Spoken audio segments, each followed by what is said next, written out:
इस बीमारी के 3 सामान्य लक्षण हैं जो मरीज और उसके घर वाले महसूस कर सकते हैं। इस बीमारी में रेस्टिंग ट्रेमर होती हैं कि बैठा बैठा पेशेंट उसका हाथ कांपता रहता है, उसको पिल रोलिंग ट्रेमर भी बोलते हैं। जैसे गोली बनाने में हाथ ऐसे ऐसे करते हैं, इस तरह का ट्रेमर होता है। दूसरा, उसकी सारी गतियाँ स्लो हो जाती हैं, जैसे उसको खाने में ज़्यादा समय लगता है, उसको नहाने में ज़्यादा समय लगता है, वो अपने आप कपड़े जब पहनता है तो उसमें भी ज़्यादा समय लग जाता है। इसको हम स्लोनेस बोलते हैं या ब्रेडिकाइनेसिया बोलते हैं। पार्किंसंस की बीमारी में एक लक्षण होता है उनके शरीर में अकड़ाहट आ जाना। वो अकड़ाहट कॉगविल रिजिडिटी बोलते हैं हम उसको। जैसे कॉगविल टक टक टक करके ऐसे होता है, यदि हम उसके किसी भी हिस्से को चलाने की कोशिश करेंगे तो उसमें अटक अटक के हमें अकड़ाहट महसूस होगी, उसको कॉगविल रिजिडिटी बोलते हैं। इन तीनों लक्षणों के बेसिस पे यदि पार्किंसन का मरीज यदि मेरे कमरे में एंटर करता है तो आप उसमें क्या देखते हैं?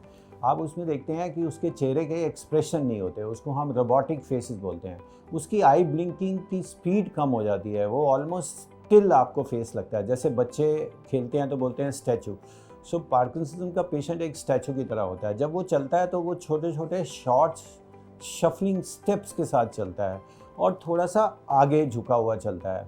ये जो मैंने आपको लक्षण बताए हैं ये मोटर लक्षण है। मोटर का मतलब उसकी मोटर एक्टिविटी को। इसके अलावा नॉन मोटर सिम्टम भी होते हैं। पार्किंसन के पेशेंट के दिमाग पे भी असर होता है, जिससे उनके काम करने की क्षमता में, पर्टिकुलरली डिसीजन मेकिंग की क्षमता में फ़र्क पड़ता है।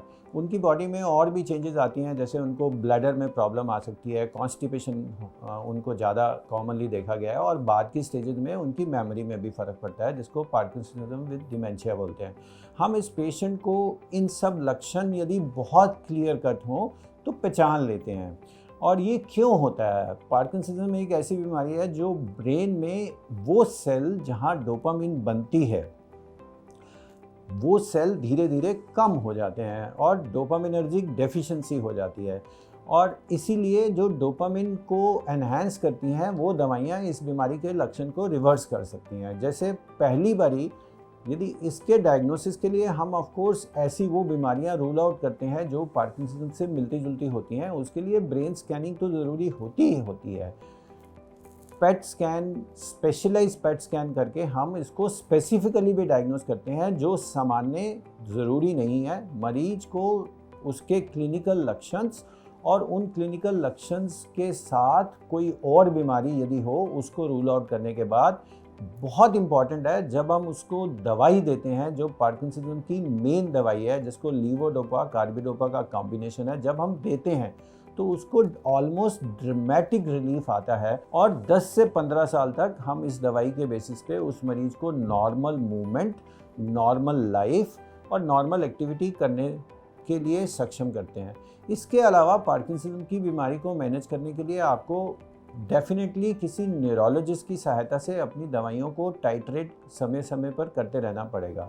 आज हमारे पास दवाई डिलीवरी के और भी मैकेनिज्म है, जिससे हम सबलिंगुअल दवाई दे सकते हैं, इंजेक्टेबल दवाई दे सकते हैं, और जब बहुत एडवांस पार्किंसनिज्म हो जाए तो हम ब्रेन में DBS नाम के प्रोसीजर से फिर भी पेशेंट को रिलीव कर सकते हैं।